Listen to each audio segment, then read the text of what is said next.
বিশিষ্ট প্রাবন্ধিক ও শিক্ষাবিদ অধ্যাপক যতীন সরকার আর নেই।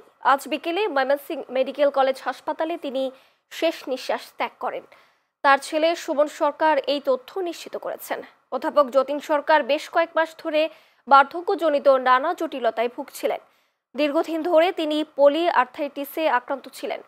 চলতি বছরের জুন মাসে একাধিক কারণে তার শরীরে অস্ত্রোপচার করা হয়। অধ্যাপক যতীন সরকার 1936 সালের 18 আগস্ট নেত্রকোনার কেন্দুয়া উপজেলার চন্দপাড়া গ্রামে জন্মগ্রহণ করেন। ময়মনসিংহের নাসিরাবাদ কলেজের বাংলা বিভাগের সাবেক এই শিক্ষক সুদীর্ঘকাল ধরে মননশীল সাহিত্য চর্চা, বামপন্থী রাজনীতি এবং প্রগতিশীল আন্দোলনের সঙ্গে যুক্ত ছিলেন। তিনি 2 মেয়াদে বাংলাদেশ উদীচী শিল্প গোষ্ঠীর কেন্দ্রীয় সংসদের সভাপতির দায়িত্ব পালন করেন।